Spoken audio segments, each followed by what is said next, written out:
So a few days ago during this past week, it was finally officially confirmed by Nintendo that they wouldn't be attending this year's E3, which was essentially confirmed and discussed a few weeks ago, and I of course made my own video discussion about that. It was pretty big news at the time that Nintendo, Sony, and Microsoft were all skipping the show, but now an official statement from Nintendo this past week really set everything in stone. I've got to tell you guys that I've had a really fun couple of weeks here on the channel because I've been almost non-stop discussing Metroid and Metroid Prime Remastered and The Legend of Zelda Tears of the Kingdom, which of course are two huge games in my all-time favorite gaming franchises, and there's so much to talk about between both Metroid and Zelda.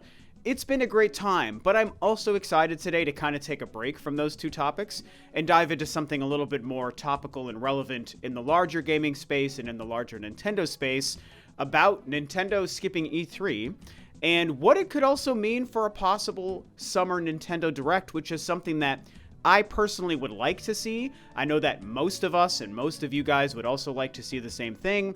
And this year, as opposed to last year, I kind of almost think that they need to have something prepared for the summer. So like I already had mentioned, a few weeks ago, the news was already going around that Nintendo, along with Sony and Microsoft, would be skipping E3 this year, which is sad because this is E3's first return to an in-person event at the LA Convention Center in like 4 years, right? Since pre-pandemic. This is the world we're in now. We're now post-pandemic, kind of, mostly post-pandemic.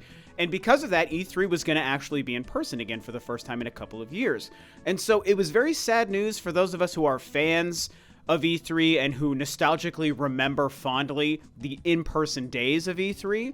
And so not having Nintendo, Sony, and Microsoft, yeah, it puts a huge damper on the excitement for the show. And so Nintendo finally released this statement. Here is what they said about not being involved in the show. We approach our involvement in any event on a case-by-case basis and are always considering various ways to engage with our fans. Since this year's E3 show didn't fit into our plans, we have made the decision to not participate. However, we have been and continue to be a strong supporter of the ESA and E3. So there we have it, the official statement and confirmation from Nintendo confirming the news from a few weeks ago that they won't be a part of E3 in any way, shape, or form this year. Not even digital. They're not even going to do like an E3 branded Nintendo Direct and all that stuff, which is the thing that kind of gets everyone's brains wandering, right? Just like with last year when E3 itself just straight up didn't happen, if Nintendo would fill the E3 June summer gap with some kind of big, large-scale Nintendo Direct presentation, right? We hoped for the same for other companies last year, and to be fair, Microsoft did do something last year, and I believe they're going to be doing something again this year, so I'm excited to see what Microsoft is going to do in that kind of June E3 week to kind of get us excited for hopefully some Xbox stuff this year. But what about Nintendo, man? We all thought they were going to do something to fill the gap last year, and if you guys remember, they didn't. In a lot of the conversations about Nintendo skipping E3 this year and everyone hoping that they show something for the summer, I think a lot of folks have missed in their conversations that we all expected them to do this last year and they didn't. They eventually, I don't remember the times exactly, but I want to say like mid to late August, they gave us an E3 partner, or not an E3, a Nintendo Direct partner presentation thing, which was, to me, it was very mediocre, just a couple of small tier like indie games and third-party games. There was a couple of cool things there, but it really wasn't the big Direct we wanted. And they did, of course, do a Xenoblade Chronicles 3 focused Direct right before that game launched, which was also cool, but they didn't do the big mamma jamma, right? They didn't do the big kind of summer Direct thing that we all wanted them to do. Now, part of this initial news a few weeks ago surrounding Nintendo was the rumors and the apparent inside information going around that some folks, including IGN and VGC, had heard that Nintendo's reason for not wanting to attend E3 is that they didn't have a large slate of big games for the back half of the year, right? Because we can't remember, even though E3 happens in June this year, their biggest game of the year is Zelda in May, the month before E3. We now know in July, the month after, Pikmin 4 comes out, and that's it. That's all we know for 2023 games on the Switch or first-party Nintendo games coming out this year. So the entire back half of the year after July, where Pikmin 4 comes out, we don't know anything. And that gap seems very strange. It's literally a 6-month gap. It's half of 2023. with nothing that we currently know about. And so you would have thought that E3 this year would have been a great time for Nintendo to have a big E3 Direct and presence and to tell us what the back half of the year is going to look like. And so when those reports were going around that maybe Nintendo didn't have a lot to show and that's why they were skipping E3, I think something else that some folks were missing in that conversation was people claiming there's no way IGN or VGC knows Nintendo's game lineup, so don't listen to that information. And here's the thing, you guys. I'm not saying that they're 100% right. They might be wrong in those reports, but I think people were misinterpreting what those reports were saying. IGN and VGC didn't say that they know Nintendo's game lineup. They said that they just heard the reason for Nintendo not being there, that the reason being they don't have a lot of games. They never claimed to know the games that Nintendo isn't making. They only claimed to understand the business reason why they weren't going to be there, and those are very different things. And it was a little frustrating to see people, even other creators and folks on Twitter and stuff, not really grasping what those reports were saying about IGN and VGC's information. And so when we bring this back to just Nintendo and E3 and 2023 and all of this stuff, this is where I want to just kind of double down on my personal opinion here. And this is just one man's opinion, right? I'm not telling anyone how to feel.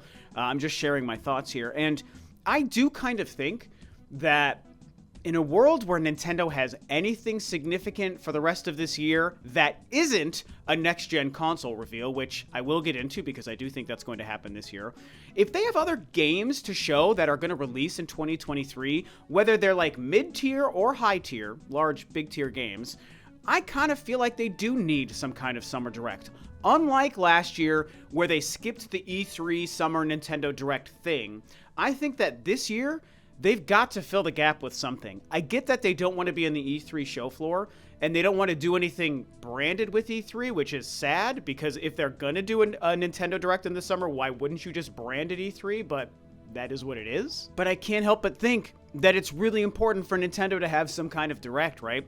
And this isn't just me as a game fan and a Nintendo fan being selfish. I'm not trying to be selfish here, because I'm okay either way. I own all 3 console platforms.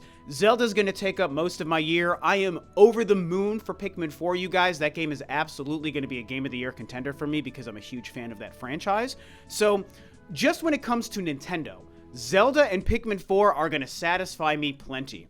I'm also kind of hoping that Starfield does launch on the Xbox Series X this year like it's planned to in November. So if Starfield does come out this year, that's going to be another game that's going to take up most of my time in the back half of the year. So I'm not like going to be suffering from a dearth of games to play in the back half of the year. I just think that Nintendo, when it comes to their business and getting their messaging and their product out to gamers and Nintendo fans, it's going to be important for them to fill this E3 gap, right?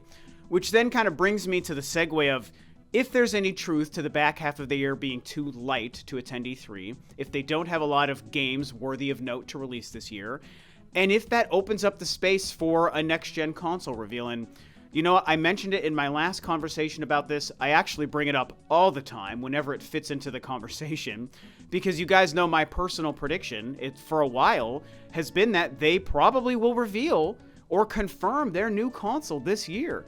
And if the back half of the year is as light as these reports say, and if that's the reason that they're not attending E3, and if they also don't give us another Nintendo Direct over the summer to take the place of E3, what else are they going to do for the back half of the year? They're not going to go without nothing. Sure, we're going to get some new Pokemon game or DLC or something.